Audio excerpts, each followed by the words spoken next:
Hey guys, just watched 3 episodes of this weird ass anime, Dan. हाँ, यही नाम है इस एनिमे का, और नाम की तरह ये एनिमे भी बहुत ज़्यादा वियर्ड है। सो आज हम लोग इसी एनिमे के बारे में बात करने वाले हैं कि इसकी स्टोरी लाइन कैसी है, इसके विजुअल्स कैसे हैं, मुझे पसंद आया है नहीं, तुम्हें पसंद आएगा या नहीं, और भी बहुत कुछ। So let's begin.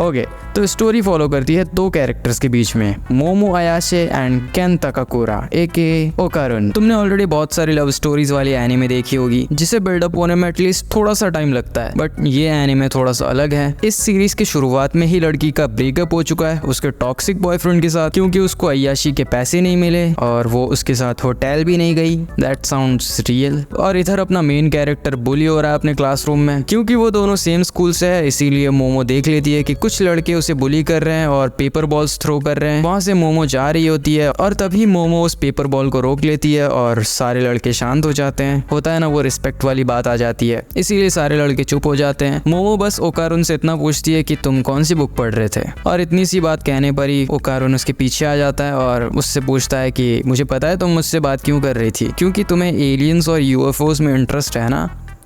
तो मोमो कहती है नहीं, मैं इन सब चीज़ों में बिलीव नहीं करती, मैं बस थोड़ा भूत प्रेत और आत्माओं में विश्वास करती हूँ। और इतना कहने के बाद ओकारुन बहुत जोर से हंसने लगता है, क्योंकि उन दोनों की स्ट्रॉन्ग बिलीव्स थी इन चीज़ों के लेकर, क्योंकि ओकारुन भी बचपन से ही एलियंस और यूएफओस में बहुत ज़्यादा बिलीव करता था। तो उन दोनों में अच्छी खासी लड़ाई हो जाती है और वो दोनों एक चैलेंज टाइप का डिसाइड करते हैं कि मोमो एक अबैंडन बिल्डिंग में जाएगी जहाँ पर रूमर्स थे कि एलियंस और यूएफओस दिखे थे बहुत टाइम पहले। एंड सेम गोज फॉर ओकारुन, वो भी एक ऐसे टनल में जाएगा जो कर्स्ड है, जहाँ पर रूमर्स है कि वहाँ पर भूत प्रेत और आत्माएं रहती है। दोनों चैलेंज एक्सेप्ट कर लेते हैं और अपने अपने लोकेशन पे चले जाते हैं। एंड गेस व्हाट, भूत प्रेत एलियन यूएफओ सब कुछ एग्जिस्ट करते हैं, जहाँ पर हमारे ओकारुन को मिलती है टर्बो ग्रैनी, जो उसे कर्स्ड कर देती है और उसके बॉडी पर टेक ओवर कर लेती है और उसका डिक गायब कर देती है।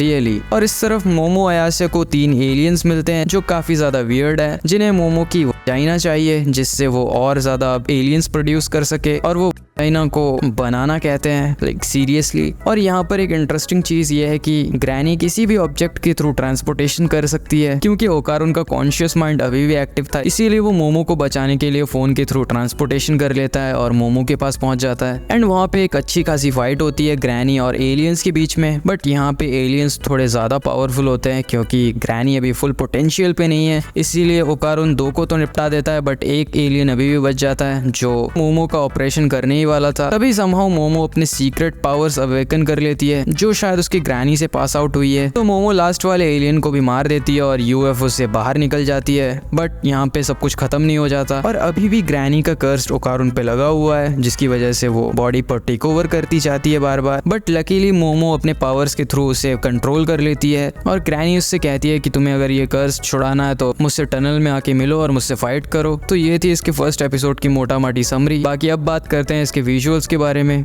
देखो, मुझे ऐसी एनिमेस पसंद आती है जिसमें छोटी छोटी डिटेल्स पे काम किया जाए, एंड ये वाला anime is one of them. Match cuts, visual representations, face expressions और फाइट सीक्वेंस के बीच में कलर्स, क्या प्यारे कलर्स हैं इस एनिमे में, वो देखने में अलग ही मजा आता है। एंड स्टोरी लाइन भी काफी अच्छी है। सो अब बात करते हैं तुम्हें ये देखना चाहिए या नहीं। तो या डेफिनेटली तुम्हें देखना चाहिए। बाकी मैंने अभी बताया ना कि सब कुछ बढ़िया है, कलर्स, विजुअल्स, सब कुछ। सो अभी इसके 2 एपिसोड्स और रिलीज हुए हैं। सो अगर तुम चाहते हो कि मैं इन दोनों चैप्टर्स को कवर करूं, so let me know in the comment section. बाकी सब्सक्राइब और लाइक कर देना।